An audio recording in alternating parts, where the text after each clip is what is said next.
میں نے اماں کو اپنی نوکری کی خبر سنائی اور ان کا منہ میٹھا کروایا، لیکن میری ماں میری جاب سے زیادہ شعیب کے آنے سے خوش تھیں۔ میں نے اماں کی بات پر زیادہ توجہ نہیں دی کیونکہ میں جانتی تھی کہ شعیب اور میری شادی کبھی نہیں ہو سکتی تھی۔ میں نے اگلے دن آفس جوائن کر لیا اور پوری لگن سے اپنا کام کرنے لگی تھی۔ آفس کا ماحول بھی کافی دوستانہ تھا اور بوس تو تھا ہی اچھا۔ تھوڑے ہی عرصے میں کافی اچھے سے ایڈجسٹ ہو گئی تھی اور شعیب ابھی تک اپنے ماں باپ کو منا کر لانے میں ناکام تھا۔ میں لاشعوری طور پر اس کی منتظر تھی۔ مجھے کام کرتے 3 ماہ ہو چکے تھے اور اسی دوران آئلہ کا رشتہ آیا تھا۔ آئلہ کے ساتھ ہی لڑکے نے گریجویشن کی تھی اور اپنے ماں باپ کا اکلوتا بیٹا تھا۔ اچھی نوکری پر تھا اور متوسط گھرانے سے تھا، اور سب سے بڑھ کر وہ اور آئلہ ایک دوسرے کو پسند کرتے تھے۔ امی ابا چاہتے تھے کہ پہلے میری شادی ہو، لیکن اس کا بھی دور دور تک امکان نہیں تھا، تو میں نے اماں ابا کو آئلہ کی شادی کے لیے منا لیا اور پھر آئلہ کی شادی میں نے بہت دھوم دھام سے کی۔ آئلہ کی شادی ہوئے ابھی کچھ ماہ ہی ہوئے تھے کہ اچانک کچھ عجیب ہوا، اتنا عجیب جس کی میں نے کبھی توقع نہیں کی تھی۔ میرے باس آریان قریشی نے مجھے پرپوز کر دیا۔ اسے میری سادگی سے محبت ہو گئی تھی اور اب وہ مجھ سے شادی کرنا چاہتا تھا۔ مجھے کبھی نہ کبھی شادی تو کرنی ہی تھی، سو میں نے اماں سے بات کر لی۔ اماں بھی شعیب کی طرف سے مایوس ہو چکی تھیں، میرے فرض سے سبکدوش ہونا چاہتی تھیں، اسی لیے وہ بھی مان گئیں، اور یوں آریان قریشی اپنے بھائیوں اور بھابھیوں کے ساتھ میرے گھر میرا رشتہ لے کر آ گیا۔ آریان کے 3 اور بھائی تھے جو شادی شدہ تھے۔ آریان سب سے چھوٹا تھا۔ آریان کی بھابھیاں کچھ خوش نہیں لگ رہی تھیں، شاید آریان کے مجبور کرنے پر آئی تھیں، لیکن مجھے ان سے کیا لینا دینا۔ آریان مجھ سے محبت کرتا تھا، اتنا کافی تھا۔ پہلی ہی ملاقات میں شادی کی تاریخ طے کر دی گئی اور آریان کی بھابھیاں مجھے منگنی کی انگوٹھی پہنا کر چلی گئی تھیں۔ شعیب نے سنا تو وہ ہمارے گھر آیا اور مجھ سے بات کرنے کی کوشش کی، لیکن مجھے اس سے کوئی بات نہیں کرنی تھی۔ پہلے شعوری اور پھر لاشعوری طور پر میں نے شعیب کا بہت انتظار کیا تھا، لیکن وہ اپنے ماں باپ کو نہیں منا سکا تھا۔ میری شادی آریان سے بہت دھوم دھام سے ہوئی۔ آریان تو بہت خوش تھا اور اپنے لیے اپنے شوہر کی آنکھوں میں اتنی محبت دیکھ کر میں بہت زیادہ خوش تھی۔ زندگی نے اپنی تمام تر بدصورتیاں میری قسمت سے مٹا دی تھیں اور اب میں آریان کے ساتھ ایک مکمل اور خوبصورت زندگی گزار رہی تھی۔ میں اور آریان ایک دوسرے کی سنگت میں بہت خوش تھے، لیکن خوشیوں کی مدت بہت کم ہوتی ہے، وہ آتی ہیں صرف جلد سے جلد جانے کے لیے، اور میری زندگی میں تو خوشیاں ہمیشہ سے ناپائیدار ہی رہیں۔ مجھے خوشیاں زیادہ دیر راس نہیں آتی، اس بار بھی ایسا ہی ہوا تھا۔ خوشیاں آئیں اور چلی گئیں، لیکن میں کچھ نہ کر سکی تھی۔ میری زندگی میں قیامت ٹوٹ چکی تھی جس نے میری روح تک کو فنا کر دیا تھا۔ ہوا کچھ یوں تھا کہ آریان ان دنوں بہت خوش تھا کہ اسے ایک بہت بڑا بزنس پرپوزل ملا جس کی وجہ سے اس کی کمپنی عروج پر پہنچ سکتی تھی، لیکن پھر اچانک سے وہ عروج زوال میں بدل گیا۔ آریان کی کمپنی میں آگ لگ گئی تھی اور سب ملازمین کو آگ سے نکال کر محفوظ مقام تک پہنچاتے پہنچاتے آریان کو آگ کی لپیٹوں نے پکڑ لیا اور میرے آریان کو جلا کر مار ڈالا تھا۔ میری تو دنیا ہی اجڑ گئی تھی، میری زندگی سے میرا اپنا نکل گیا تھا، میرا اتنا پیار کرنے والا شوہر چلا گیا اور میں کچھ نہ کر سکی تھی۔ میں اس سے چاہ کر بھی جانے سے نہیں روک پائی تھی، اور آریان کا ابھی کفن بھی میلا نہیں ہوا تھا کہ اس کے بھائیوں اور بھابھیوں نے اپنی اصلیت دکھا دی۔ مجھے میری عدت کے دن بھی نہیں گزارنے دیے اس گھر میں، اور میرے ماں باپ کو بلا کر مجھے نکال باہر کیا تھا۔ آریان کی ساری کمپنی جل چکی تھی، اس لیے میرے پاس آریان کی یادوں کے سوا کچھ بھی نہیں بچا تھا۔ میں خالی ہاتھ واپس اپنے ماں باپ کے گھر آ چکی تھی اور ایک لمبا عرصہ میں صدمے کے زیر اثر رہنے کے بعد زندگی کی طرف لوٹ آئی تھی، جس میں بڑا ہاتھ آئلہ اور اس کے 2 ننھے منھے بچوں کا تھا، اور شعیب بھی میری عدت کے بعد اکثر مجھ سے ملنے آتا تھا۔ اس نے ماں باپ کے فورس کرنے کے باوجود ابھی تک شادی نہیں کی تھی، کیونکہ بقول اس کے اسے صرف مجھ سے محبت تھی اور میرے بعد اسے کوئی بھی اچھی نہیں لگی تھی۔ مجھے اب محبت اور محبت بھری باتوں سے کوئی لینا دینا نہیں تھا، لیکن اماں پھر سے میرا گھر بسا ہوا دیکھنا چاہتی تھیں۔ وہ اکثر مجھے سمجھاتی رہتی تھیں کہ عورت کو مرد کی ضرورت ہمیشہ رہتی ہے، اور میں بھی آخر مان گئی تھی، اور اس بار تو شعیب نے بھی اپنے ماں باپ کو منا کر رکھا ہوا تھا، یا شاید وہ مجبور ہو گئے تھے۔ شعیب کی ضد کے آگے اور میرے لیے رشتہ لے آئے تھے۔ یہ میری خوش قسمتی تھی کہ میرا پہلا شوہر مجھ سے عشق کرتا تھا اور میرا ہونے والا دوسرا شوہر بھی مجھ سے بہت محبت کرتا تھا۔ میری خواہش پر شادی نہایت سادگی سے کی گئی، ورنہ تائی جان اور خاصی دھوم دھام سے کرنے کا ارادہ رکھتی تھی۔ آخر کار میری شادی شعیب سے ہو ہی گئی۔ مجھے کبھی لگا کرتا تھا کہ ہم دونوں ایک دوسرے کے لیے نہیں بنے، لیکن جوڑے اور قسمت آسمانوں پر بنتی ہے، اور ہماری بھی وہیں سے بن کر آئی تھی۔ میں رخصت ہو کر شعیب کے گھر آئی تو سوائے شعیب کے کسی کا بھی رویہ میرے ساتھ اچھا نہیں تھا۔ بڑے بھائی صاحب اور تایا جان تو بات کرنا بھی پسند نہیں کرتے تھے، اور بھابھی تو آتے جاتے کوئی تانا مار جاتی تھی، اور تائی تو مجھے جادوگرنی کہا کرتی تھی جس نے ان کے انتہا کے فرما بردار بیٹے کو قابو کر لیا تھا۔ شعیب کا ایک 13 سال کا بھائی تھا جس کے ساتھ میری تھوڑی بہت دوستی ہو گئی تھی۔ وہ پہلے بھی کبھی کبھار ہمارے گھر آ جایا کرتا تھا اسکول کے کسی سوال کو حل کروانے، اور اب تو میں اس سے ہر وقت میسر تھی تو وہ ہر وقت میرے پاس ہی پایا جاتا تھا، جو تائی جان کو تو بالکل بھی پسند نہیں تھا۔ مجھے یہ سمجھ نہیں آتی تھی کہ تائی جان کو مجھ سے آخر بیر کیا ہے۔ انہوں نے شعیب کی شادی کروانی تو تھی، مجھ سے ہو گئی تو کیا قیامت آ گئی، کون سی قیامت ٹوٹ پڑی تھی۔ مجھے تائی جان پر بے حد غصہ آتا تھا، لیکن پھر شعیب کی وجہ سے میں سب برداشت کر جاتی تھی، کیونکہ ایک تو وہ میرا بہت خیال رکھتا تھا، دوسرا وہ میرے لیے ڈھال بن جایا کرتا تھا۔ میرے چھوٹے دیور کو جانے کہاں سے اچانک کہانیوں کا بھوت چڑھ گیا، اور وہ بھی سنانے والا۔ شعیب ان دنوں لندن گیا ہوا تھا تو میں اکیلی تھی، تو میں نے اپنے دیور کی ڈیمانڈ مان لی۔ وہ روز جانے کہاں سے کہانیاں سن کر آتا اور پھر میرے پاس لیٹ کر مجھے کہانیاں سنانے لگتا۔ وہ چھوٹا تھا، بچہ تھا، میرے لیے میری اولاد کی طرح تھا، اس لیے میں اس سے بہت محبت سے پیش آتی تھی اور اس کی کہانی سن لیا کرتی تھی، اور جیسے جیسے وہ کہانی سناتا جاتا مجھے نیند آتی جاتی تھی اور میں سو جاتی تھی۔ پہلی بار جب میرا دیور مجھے کہانی سنانے کے لیے میرے پاس آیا تو میں نے بھی بچہ سمجھ کر اسے اپنے پاس سلا دیا، اور اس کی کہانی سنتے سنتے خود بھی سو گئی۔ اور جب اگلی صبح اٹھی تو باہر تائی جان کے شور شرابے کی آواز آ رہی تھی۔ میں اٹھ کر دیکھنے باہر آئی کہ کیا ہوا ہے، تو تائی جان اپنے تخت پر برا جمع میرا نام لے لے کر مجھے کوس رہی تھیں، اور پھر مجھے دیکھتے ہی اٹھ کھڑی ہوئیں اور مجھے بالوں سے پکڑ کر پٹکنے لگیں۔ میرے سر پر زخم آیا، لیکن مجھے حیرانی ان کی بات پر ہوئی جو مجھے مارتے ہوئے کہہ رہی تھیں کہ میں ان کے بیٹے کا فائدہ اٹھا رہی ہوں۔ مجھے سمجھ نہ آئی کہ وہ یہ بات کس سینس میں کر رہی تھی۔ مجھے چوٹ تو لگی تھی، لیکن میں نے نہ ہی شعیب کو بتایا اور نہ ہی اپنے ماں باپ کو، کیونکہ میں نہیں چاہتی تھی شعیب اپنی ماں سے بدگمان ہو، اور میرے ماں باپ پہلے ہی میری وجہ سے کافی تکلیفیں سہ چکے تھے، مزید کوئی تکلیف نہیں دینا چاہتی تھی۔ اور ویسے بھی آئلہ کے شوہر کی پرموشن ہوئی تھی تو انہیں ڈیفینس میں بنگلہ بھی مل گیا تھا، اور وہ امی ابو کو بھی اپنے ساتھ لے گئی تھی۔ میں ان کو بتاتی تو وہ پریشان ہو کر واپس آ جاتے اور پھر سے اکیلے رہنے لگ جاتے، اس لیے میں نے تائی جان کو اگنور کیا۔ لیکن پھر ان کی فالتو کی باتیں اور تشدد روز بڑھنے لگا۔ میرا دیور روز میرے پاس آتا اور مجھے کہانی سنانے لگتا۔ وہ بچوں جیسی ہی بے تکی کہانیاں ہوتی جنہیں سنتے ہی مجھے اکتا کر نیند آنے لگتی، اور اگلے دن تائی جان کا ہنگامہ اور مار میرے منتظر ہوتے۔ میرے سر پر خاصے زخم بن چکے تھے، لیکن تائی جان کو ترس نہ آتا۔ وہ میرے بال کھینچتی، یہی کہتی تھی کہ تم میرے معصوم بیٹے کا فائدہ اٹھا رہی ہو، اور میں بس حیران ہی ہو جاتی کہ وہ چھوٹا بچہ تو مجھے صرف کہانی سناتا ہے، تو یہ کیوں ایسا کہتی ہیں؟ میں نے فیصلہ کیا کہ میں پتہ چلاؤں گی کہ تائی جان ایسا کیوں کہتی ہیں، آخر معاملہ ہے ہی کیا۔ تو اس رات بھی جب میرا دیور میرے پاس آیا اور کہا کہ وہ مجھے کہانی سنائے گا تو میں نے مسکراتے ہوئے اسے اپنے پاس لٹا دیا۔ وہ کہانی سنانے لگا تو میں جھوٹ موٹ کی آنکھیں بند کر کے لیٹ گئی، لیکن آج میں سوئی نہیں تھی، باوجود اس کے بھی کہ مجھے سخت نیند آ رہی تھی۔ میں آنکھیں بند کیے لیٹی تھی، لیکن میرا دھیان کہانی کی طرف نہیں تھا، بلکہ میں تو اپنی ساس کی فطوری دماغ میں بنتے منصوبے جات کو سمجھنے کی کوشش کر رہی تھی جو سمجھ سے باہر تھے۔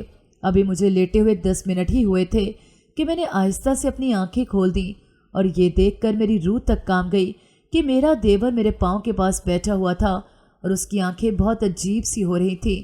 اس نے اپنی شرٹ اتاری ہوئی تھی، اور اسی وقت مجھے محسوس ہوا کہیں سے کمرے کا فلش آن ہوا تھا، اور پھر میرا دیور بے ہوش ہو کر بیڈ سے نیچے جا گرا تھا۔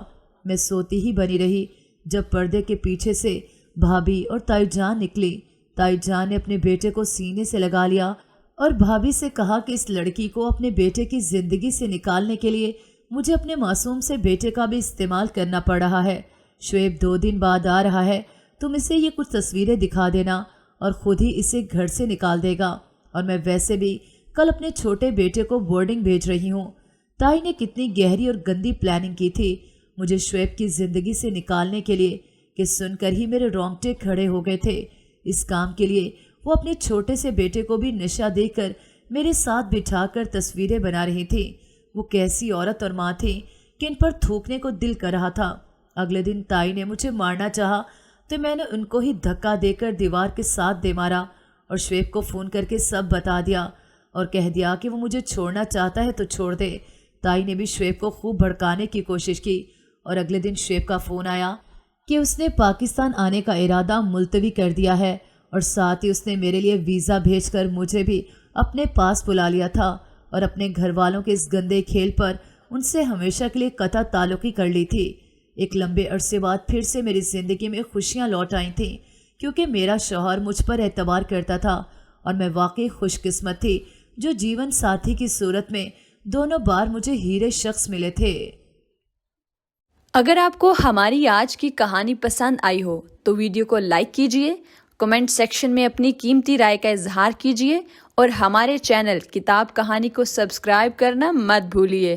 ملتے ہیں کل ایک نئی دلچسپ کہانی کے ساتھ۔ اللہ حافظ۔